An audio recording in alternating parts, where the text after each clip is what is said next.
Saint Augustine, Psalm 36 following. Because he said, "Your mercy is in the heavens, that it may be known to be also on earth," he said, "O Lord, thou savest man and beast, as your mercy is multiplied, O God." Verse 7. Great is your mercy, and manifold is your mercy, O God, and that showest thou both to man and beast. For from whom is the saving of men? From God. Is not the saving of beasts also from God? For he who made man made also beasts. He who made both saves both, but the saving of beasts is temporal. But there are who, as a great thing, ask this of God, which he has given to beasts. Your mercy, O God, is multiplied, so that not only unto men, but unto beasts also is given the same saving which is given to men, a carnal and temporal saving. Have not men then somewhat reserved with God, which beasts deserve not? And whereunto beasts arrive not? They have evidently. And where is that which they have? The children of men put their trust under the shadow of your wings. Attend, my beloved, to this most pleasant sentence. Thou savest man and beast. First he spoke of man and beast, then of the children of men, as though men were one, the children of men other. Sometimes in Scripture, children of men is said generally of all men, sometimes in some proper manner, with some proper signification, so that not all men are understood, chiefly when there is a distinction. For not without reason is it here put, O Lord, thou savest man and beast, but the children of men. As thou setting aside the first, he keeps separate the children of men. Separate from whom? Not only from beasts, but also from men, who seek from God the saving of beasts, and desire this as a great thing.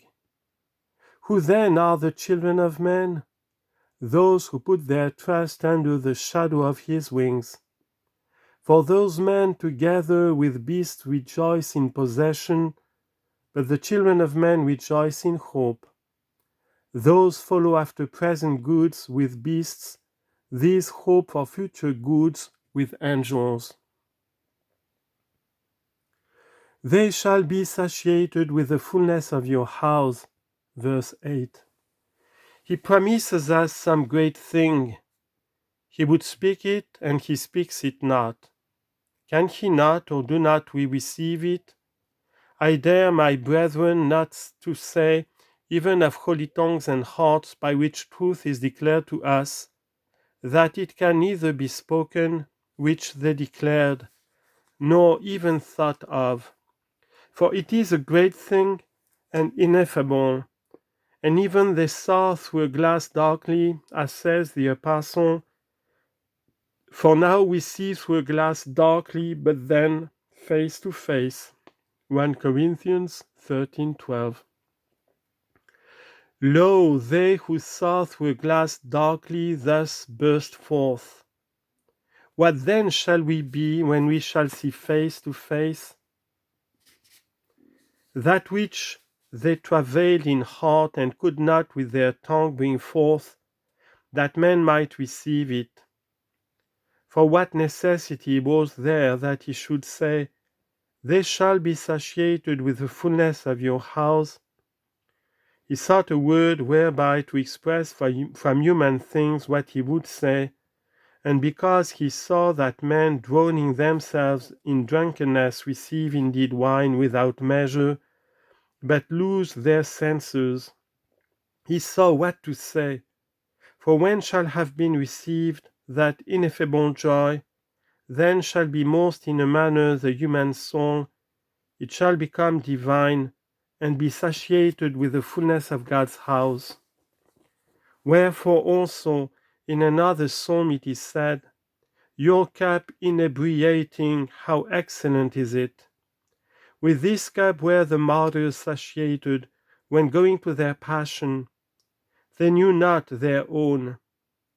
What so inebriated as not to know a wife weeping, nor children, nor parents? They knew then not, they thought not that they were before their eyes. Wonder not, they were inebriated. Wherewith were they so? Lo, they had received a cup, wherewith they were satiated.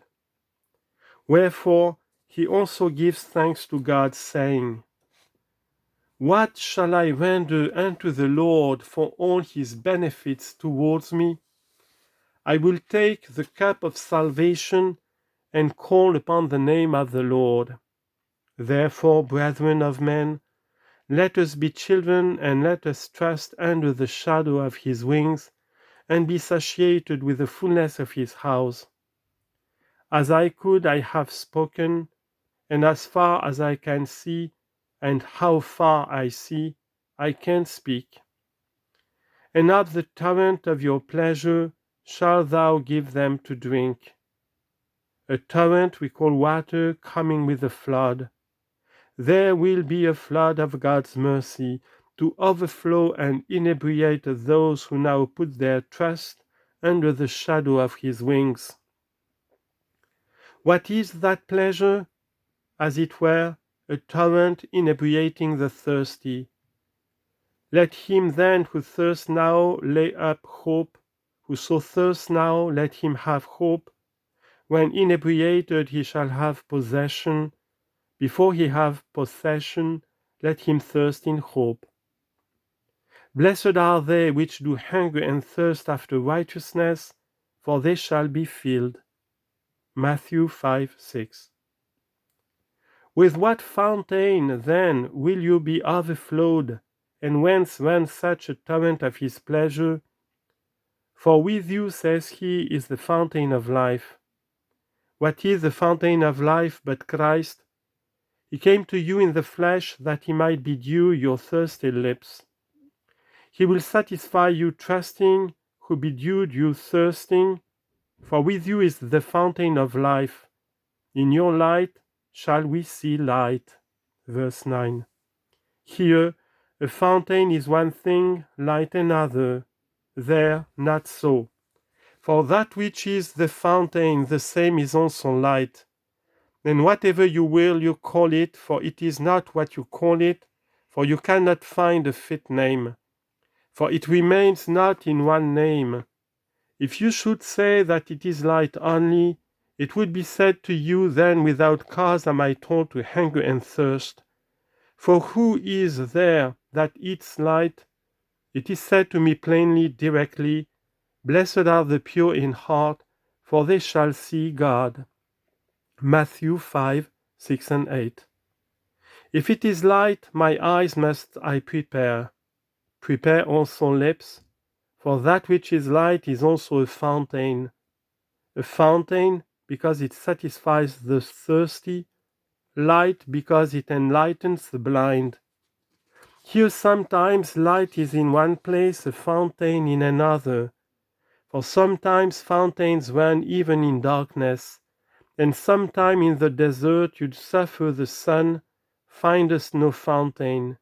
Here then can they two be separated? There you shall not be wearied, for there is a fountain.